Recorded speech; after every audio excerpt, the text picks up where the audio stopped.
Buongiorno Bianconeri, on se retrouve pour commenter le match nul Juventus-Napoli qui a eu lieu hier. Il n'y a pas eu de live sur YouTube et Twitch comme d'habitude, mais j'ai fait un petit live TikTok pour quelques privilégiés. En effet, bon, à part que j'ai pas encore la fibre qui est revenue à la maison, je suis encore avec la clé 4G, mais en plus j'étais à l'anniversaire de mon neveu, donc un peu compliqué. Bon, commentons, mais d'abord, je vous invite toujours à vous abonner. On a dépassé la barre des 1600, donc voilà, c'est un beau accomplissement pour la chaîne, mais pas seulement pour moi, pour nous tous. En fait, ça veut dire que voilà, on crée une belle communauté. N'hésitez jamais à liker et à mettre des commentaires parce que vous favorisez la croissance organique de la chaîne avec votre interaction. Alors, tout d'abord, avant de parler du match, juste deux arguments. Il y a eu une polémique parce que la Juve avait bloqué la vente au ticket du match le jour avant, ce qui, je comprends, a pu gêner beaucoup de tifosi napolitains. Et normalement, c'est une chose que je trouve totalement aberrante. Après, quand on voit comment justement les tifosi napolitains ont accueilli la minute de silence à ce qu'ils lâchent avec des sifflements, ou encore qu'ils ont crié à Fagioli, donne-nous les quotes, les probabilités de victoire vis-à-vis de sa disqualification avec le jeu d'hasard, je trouve ça vraiment dégueulasse. Alors, les Napolitains, ils sont pas tous comme ça. Moi-même, j'ai vécu 2 ans à Naples. Et je connais aussi bien les racailles du quartier Sanita, mais aussi les gens bien de tous les autres quartiers, du Vomero, des Pontiros, etc. Donc franchement, il y a vraiment une partie des tifosi napolitani, c'est juste des gens abjects, et moi je ne veux pas les voir au stade, ces gens-là. Et inutile de dire que comme dans tous les tifoseries, il y a une grosse partie qui vient vraiment du milieu très populaire, très dégueulasse, etc., etc. Donc, parlons du match maintenant. Un 0-0 assez bloqué, pas beaucoup d'opportunités d'un côté ou de l'autre. On se souvient juste le coup de tête de Lukaku à la fin de la première mi-temps, et puis l'occasion réalisée par Cambiaso et Cobb Mainers qui ne mène à un tir, franchement, qui aurait pu être mieux cadré. Donc voilà, vraiment pas quelque chose de palpitant, hein, mais on voit une Juventus se construire.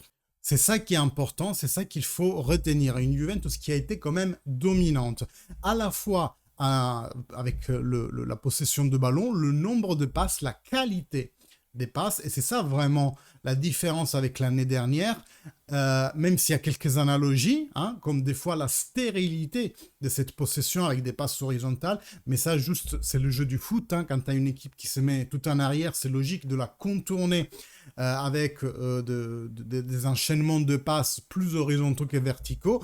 C'est juste qu'il faut trouver maintenant, à partir des 90 mètres, dans les 20 derniers mètres, des solutions pour pouvoir percer. Et ça, la Juventus a essayé de le faire déjà en première mi-temps, où on essayait avec les lancers de Locatelli d'un côté et de l'autre, de libérer l'externe d'un côté, donc il dit de l'autre, Nico Gonzalez, sauf que, qu'est-ce qui s'est passé? Les Napoli avaient prévu ça, bien entendu, et il y avait Politano d'un côté et Kvaratskhelia de l'autre côté, qui descendaient beaucoup, donc ils ont fait un match aussi vraiment de sacrifice, à redoubler justement sur Ildiz et Nico Gonzalez.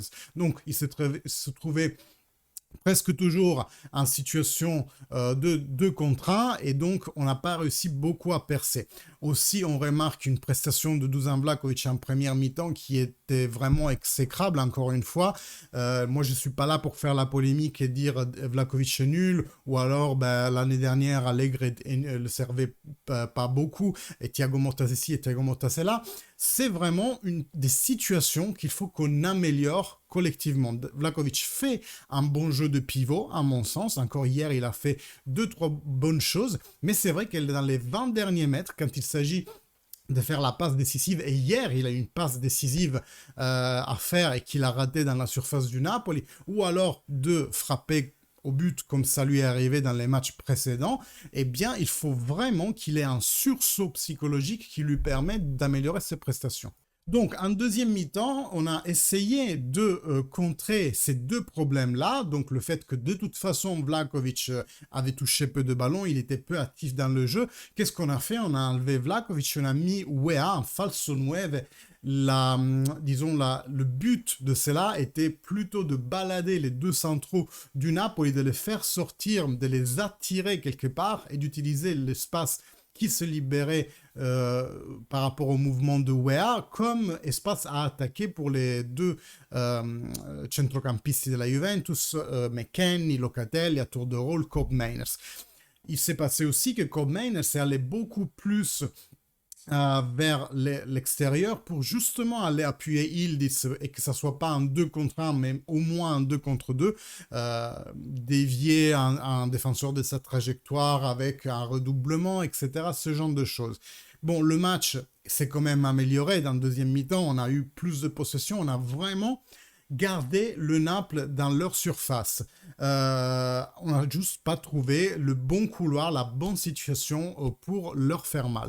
Il y a un épisode quand même à constater, c'est que moi ça me semble évident, et dites-moi ce que vous en pensez dans les commentaires, que la passe arrière vers le gardien du Napoli, elle était vraiment volontaire. Il voulait passer le ballon au gardien tant qu'il lui fait comme ça avec la main. Il lui fait vas-y, charge-toi de ça.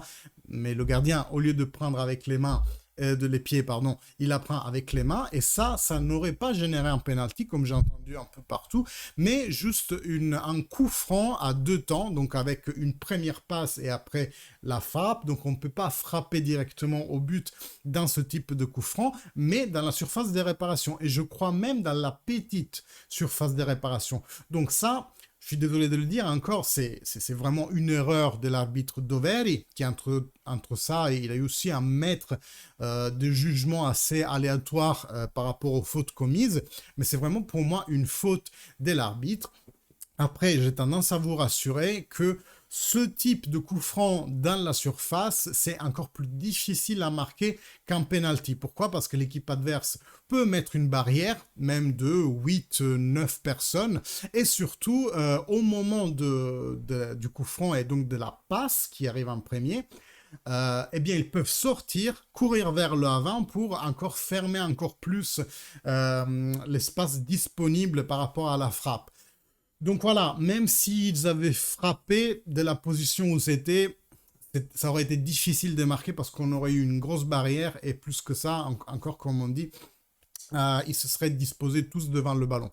Voilà, malgré tout ce qu'on vient de dire, moi je pense que cette Juventus est en construction, qu'il faut continuer à faire confiance, c'est sur la bonne voie. On a gagné en possession de ballon, on a gagné en précision des passes. Moi, juste un peu ce que je remarque, c'est qu'il y a fois tendance à trop se regarder dans le miroir, vous voyez, à essayer d'être trop beau et moins peut-être efficace. Pourquoi je dis ça?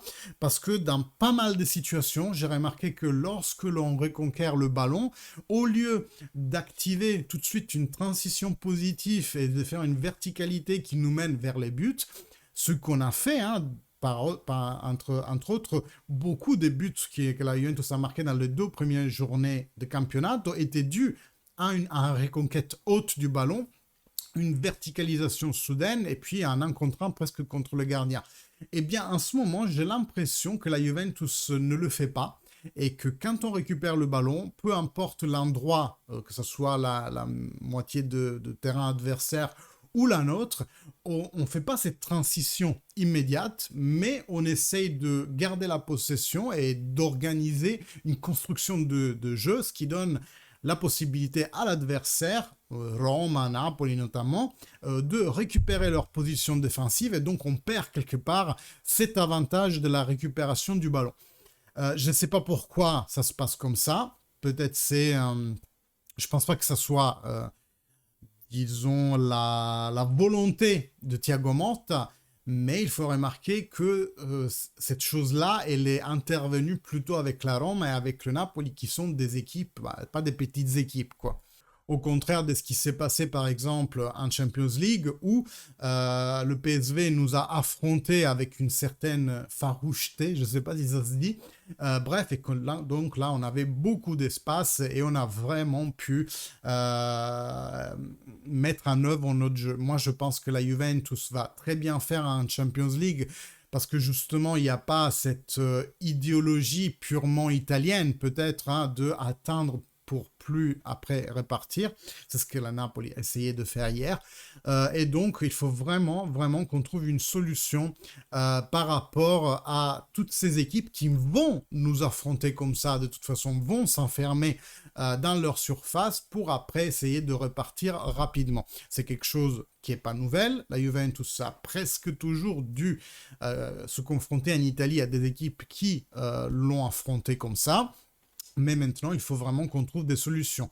Il faut qu'on soit beaucoup plus actif dans nos externes, donc vraiment fournir plutôt la possibilité de faire des 2 contre 1, ou alors si on privilégie les solutions dans l'axe, là aussi il faut des phrasèges et des schémas qui t'amènent vraiment de façon propre à frapper au but.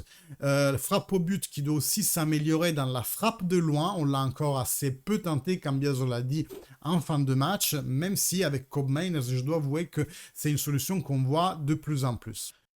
Une petite remarque cependant de fin de vidéo, vous vous serez rendu compte que Thiago Motta n'a fait que 2 changements à la place des 5 qu'il avait à disposition. Et si on ajoute cela au fait qu'il est privilégié de mettre Kalulu central et de mettre Savona titulaire à droite, pour moi ça fait déjà un jugement sur plusieurs joueurs qui sont, je dis pas sur la touche parce que ça serait trop facile, mais un peu dans le collimateur de Thiago Motta, c'est-à-dire Danilo. Alors, Gatti n'était pas disponible, c'est pour ça que Kalulu a joué, mais Kalulu semble être le potentiel titulaire à droite, parce que Thiago Motta lui-même a dit hier en conférence de presse que c'est un leader, tout comme Gatti. Et donc ce changement, le fait de mettre Savona à droite et non pas Danilo, nous fait comprendre que vraiment le rôle de Danilo va être plutôt celui d'homme vestiaire que de vrai titulaire de l'équipe Juventus.